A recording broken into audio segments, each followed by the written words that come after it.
Muy bien, y estamos ya al aire con Pablo Rasiopi. Él estudió Bellas Artes, trabajó en producción, en cine publicitario. También desde el año 2000 trabaja en escenografía, dirección de arte y también en publicidad y en cine. Durante 5 años fue haciendo su primera película, El Olimpo Vacío, un documental sobre Juan José Sebrelli, que ingresó en el Bafisi, en el Festival de Cine de Buenos Aires, en el año 2013. Y en el 2014 también, en el marco de este festival, exhibió El Diálogo. Ambos documentales son distintos entre sí, pero comparten la intención de desbaratar ciertas verdades instaladas como incuestionables para invitarnos a volver a pensar. ¿Cómo estás, Pablo? Catalina te habla. Hola Catalina, ¿cómo te va? Bien, muy bien. Gracias por atendernos. No, por favor, gracias a vos por invitarme a esta charla. Bueno, Pablo, vamos a empezar por la pregunta probablemente más trillada que has tenido en este tiempo, que es ¿cómo surge el proyecto del diálogo? Bueno, el proyecto, mira, surge a partir de casi como una consecuencia de El Olimpo Vacío, porque El Olimpo Vacío se proyectó, como dijiste recién, en el Festival de Cine el año pasado. Generó un poquito de ruido por ser un documental político, sí, bastante particular, y una persona que era el editor de la editorial sudamericana que le publicó los libros a Graciela, y que conoce bastante a Graciela, sabía que ella quería conocerlo a Leis, porque también había salido el libro de Leis hacía poco, y porque tenían algunos puntos en común con respecto a la mirada sobre los años 70, y bueno, nos propuso a mí, a la codirectora que tenía en el Olimpo Vacío, acompañar a Graciela a conocerlo a Héctor, en principio para dejar un registro de ese encuentro, digamos. Era un encuentro de ellos, no se conocían, se iban a ver personalmente por primera vez, y no sabíamos, digamos, nadie sabía qué podía pasar, pero bueno, si podía ser un material entretenido o no, o interesante, o podía ser muy aburrido también. Así que bueno, ahí surge, digamos, la invitación para ir a hacer un registro. Y la idea de la película vino después, o sea, ya con la noción de que lo que habíamos registrado era potentísimo, que la relación de ellos prácticamente, si bien se habían carteado previamente, se habían mandado unos mails y no sé qué, pero la relación cara a cara surgió delante de la cámara, digamos. O sea, ellos se van conociendo día a día durante 6 días con una cámara que los está filmando, y la verdad que el testimonio de cada uno, avalado por digamos, son 2 testimonios con mucha reflexión durante muchos años, digamos, cada uno. Ella desde la tragedia del secuestro de su hijo, él desde la reflexión sobre su participación en la lucha armada, digamos, avalados por las experiencias de cada uno, digamos. Son 2 testimonios fuertísimos. Y bueno, con ese material, ahí entendí que había una película, o había más de una película, se puede hacer otra, sí. Y hay mucho material, y bueno, así empezó el proyecto, digamos. Sí. Para contarle a la audiencia que por ahí no está tan al tanto de la película, contémosles que estamos hablando de Graciela Fernández Meijide y Héctor Leis. ¿Y qué te lleva a vos personalmente a ejecutar este rodaje? ¿Viste? Hay una frase de Borges que dice: no nos une el amor sino el espanto. Totalmente. ¿Qué fue lo que a vos te movilizó? ¿El espanto de lo que nos sucedió como argentinos, o el amor que hay atrás de la capacidad de repensarse y de perdonar? Qué buena pregunta. Mira, a mí en realidad todo lo que pienso todos los días, todo lo que me pasa en relación a Argentina, y también lo que me movilizó a hacer El Olimpo Vacío, tiene que ver con el espanto. Digamos, yo siento una relación de espanto con mi entorno político y sociológico, permanente, digamos, que no encuentra mucha esperanza, pero sí la posibilidad de de hacer películas. Claro. Pero lo que sí me movilizó cuando recibí esta invitación para ir con Graciela a conocerlo a Leis, fue que yo había leído el libro de Leis unas semanas antes, porque había salido, nosotros fuimos en mayo, el libro había salido en marzo, creo, y me pareció un bombazo en el pantano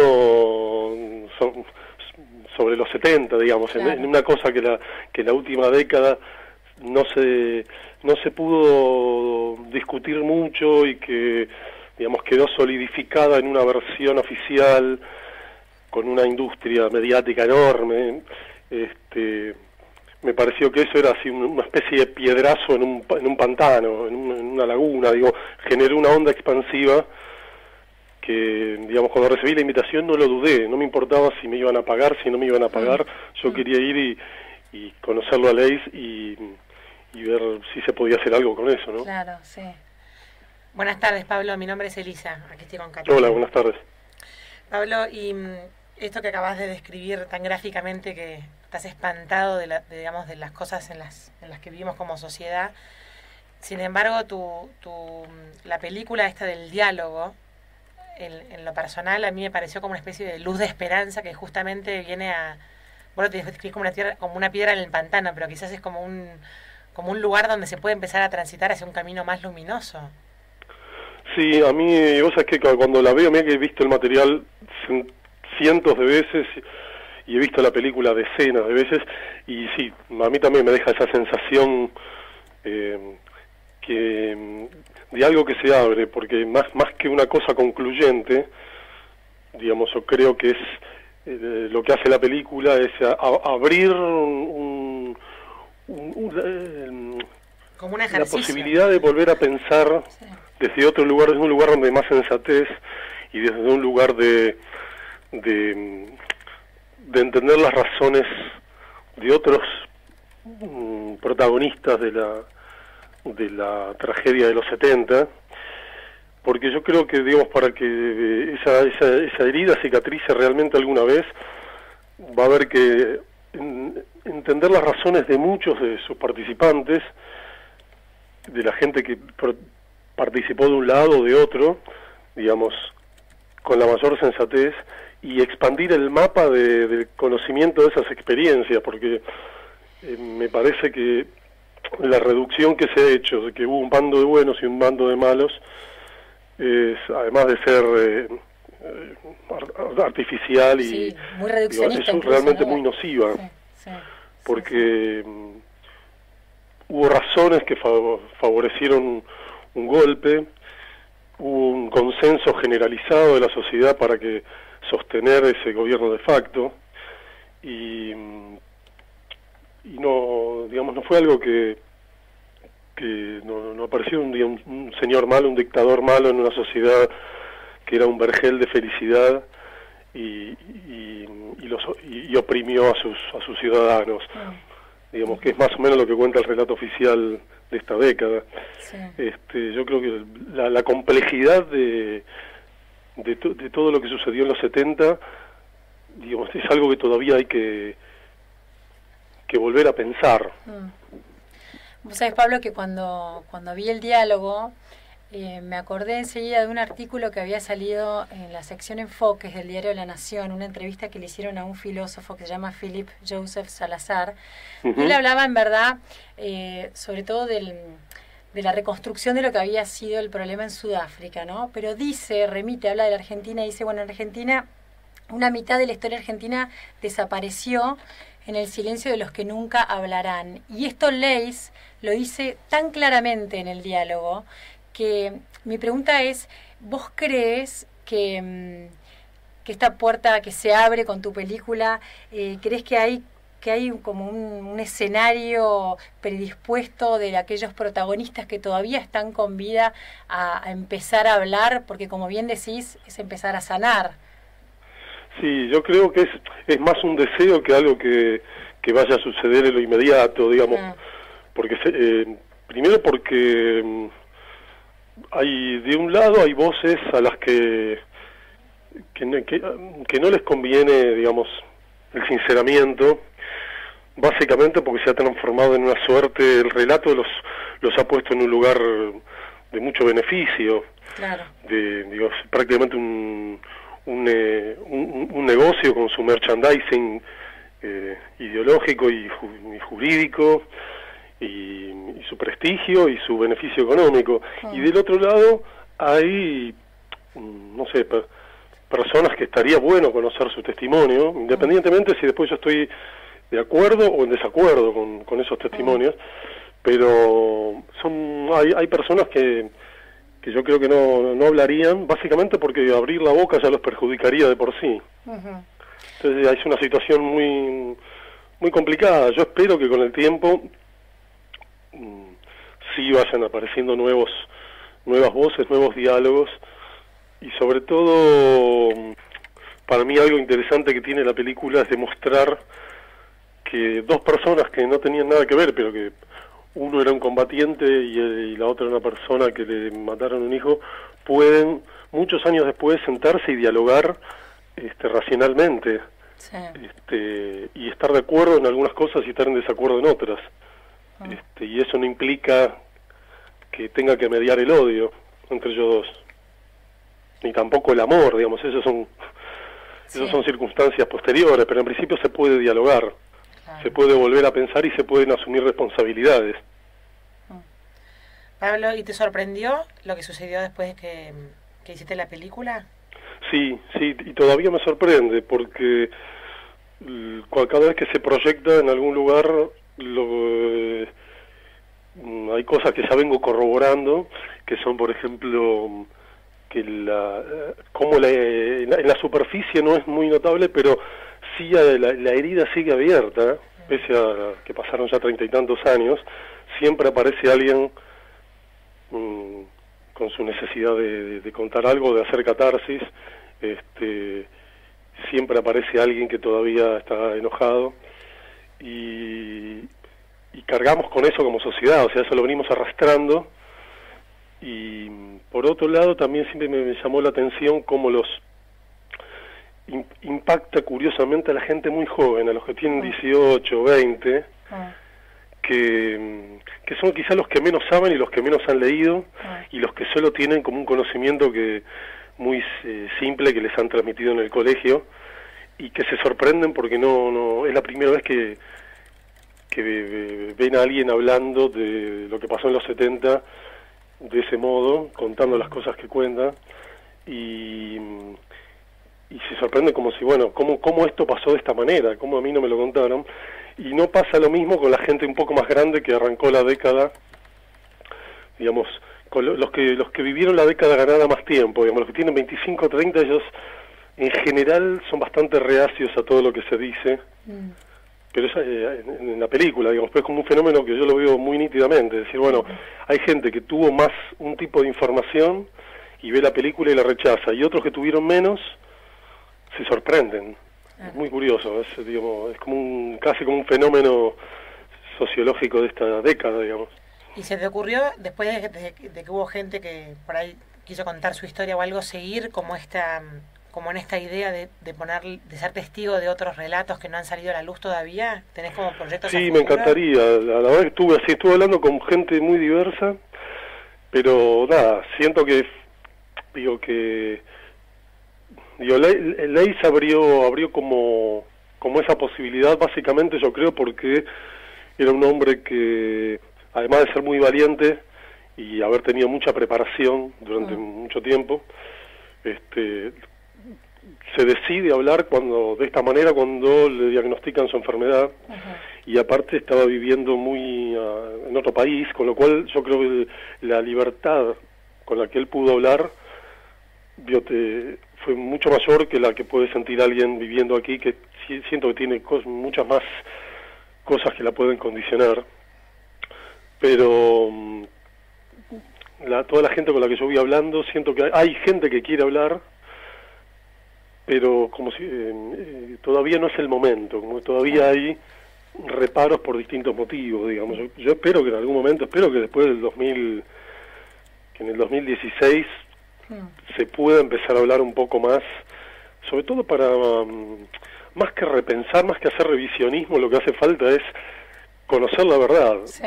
lo que llama esta invitación que hace Ley, es decir, bueno, yo estuve, a mí me tocó estar en tal lugar, en tal situación, yo hice esto, yo vi esto, punto, ya está, no, y que por dar ese testimonio no haya represalia, digamos. Claro, totalmente. Digo, pues ya lo que se juzgó, ya el tiempo pasó, sino simplemente para conocer más profundamente la verdad de lo que sucedió y poder no repetirla. Claro, y liberarse un poco, ¿no?, de ese pasado que es como un lastre cuando no lo largás.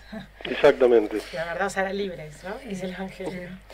Pablo, también en la película hay un momento en que está hablando Mujica, ¿no? Y Graciela Fernández Mejía y Leis dicen, bueno, qué importante no pasarle a la próxima generación las frustraciones de la propia.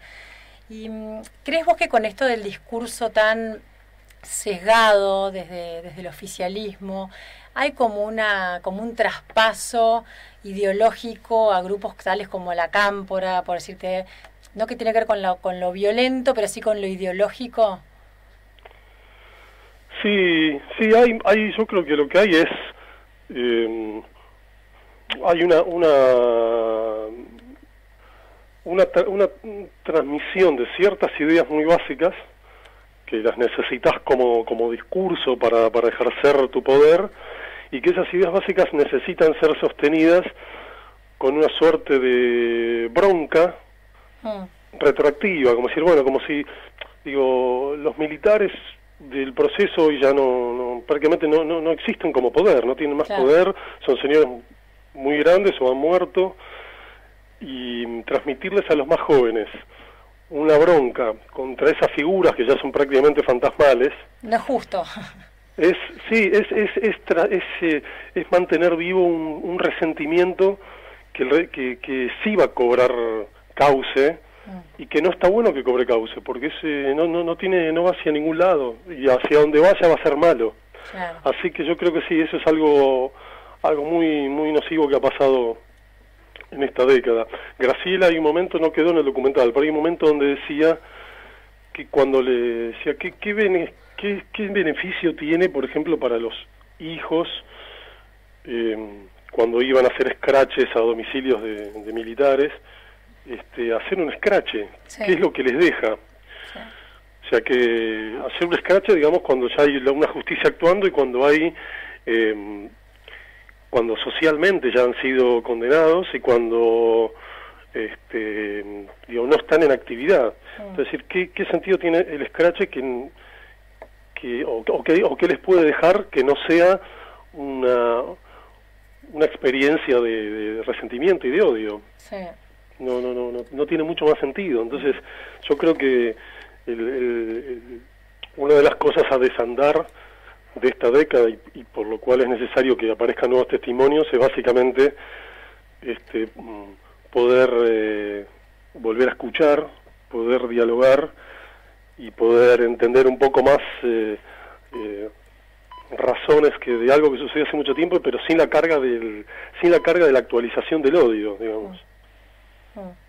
Y en cuanto al género, ¿no?, al documental, es como sería como el género más franco para contar este tipo de cosas, en tanto a vos como director y Leis y Fernández Mejide como protagonistas. Sí, la verdad que el género no hubo mucho tiempo de pensar ningún género, digamos, en principio. Fue ir a poner una cámara delante de dos personas que iban a conocerse, que iban a hablar, y darles algunas pautas básicas de, bueno, tal tema. ¿Qué pasó en la Revolución Libertadora? ¿Qué pasó con la vuelta de Perón? ¿Qué pasó? Y que ellos, y como disparadores para que ellos hablen, y la verdad es que no había mucho más que hacer que elegir las partes más interesantes de todo lo que se dijo, o las más interesantes para poder componer una narración y que sea entretenida y que no aburra y que no decaiga. Y sí, inevitablemente salió un documental, digamos, es un documento de algo que sucedió en un punto. pero bueno, se pueden hacer documentales de otras maneras, con otro tipo de narraciones, y bueno, este es el que salió. Yo creo que sí, que es sí, como género es sumamente adecuado. ¿Y si quieres contarnos, qué te dejó a vos, como experiencia personal, haberlo conocido a Héctor Leis, teniendo en cuenta, bueno, que hace muy pocos días acaba de fallecer? ¿Qué aprendiste? Y la experiencia personal fue justo ahora, con el fallecimiento, escribí una cosa el otro día cuando me enteré que un amigo la subió a un blog, y en lo más personal, en lo más íntimo, bueno, nada, es haber conocido a alguien que yo había leído poco tiempo antes de conocerlo, y que me pareció que tenía una lucidez y una valentía así contundentes. Pero conocerlo es conocer a una persona con su humanidad, con su cercanía, con su humor, con su cariño, y la verdad que era un tipo sumamente hospitalario, mientras estuvimos ahí, sumamente cariñoso, con un sentido del humor increíble.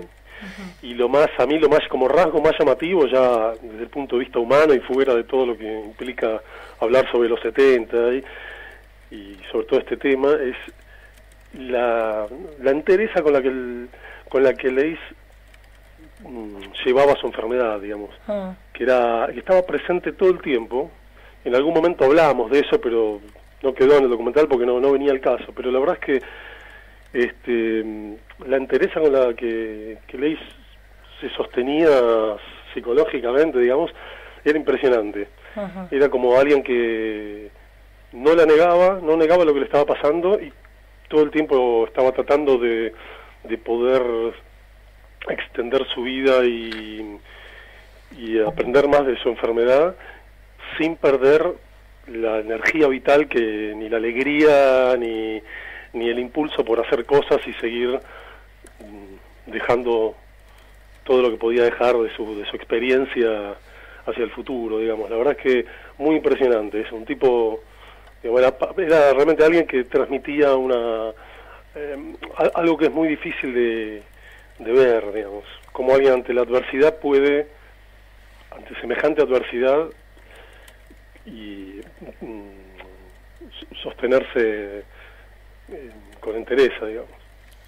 Pablo, ha sido digamos, una responsabilidad enorme transmitir ese legado último que hizo él antes de morir, ¿no? Con este diálogo tan especial. Sí, sobre todo a la hora de editar, eran varias veces, claro, surgió el qué dejar y qué no, sí, y ahí sentir esa responsabilidad que decís, decía, bueno, si saco esto, sí, esto no lo va a decir Leis, claro, sí. Pero la verdad que yo creo que más allá de todo el material que quedó afuera, está el espíritu de lo que expresa Leis. Después, para indagar más, hay un par de libros que dejó, sobre todo el Testamento de los 70, que es así como fundamental para mí, y donde se profundiza más, pero me parece que para conocer al personaje, para entender qué es lo que dice, y para lograr una empatía y un cariño, o un afecto así digo, la película me parece que cumple esa función, me parece que la cumple bien. Digo, yo creo que más allá del mérito de cómo se editó, digo, el Leis por sí mismo lo logra. Bueno, Pablo, muchas gracias por el diálogo, por y por el de la película. Bueno, gracias a vos. Bueno, quedamos en contacto. Dale, te mando un beso. Chau, chau. Escuchaste recién una entrevista con Pablo Rasiopi, director de la película El Diálogo.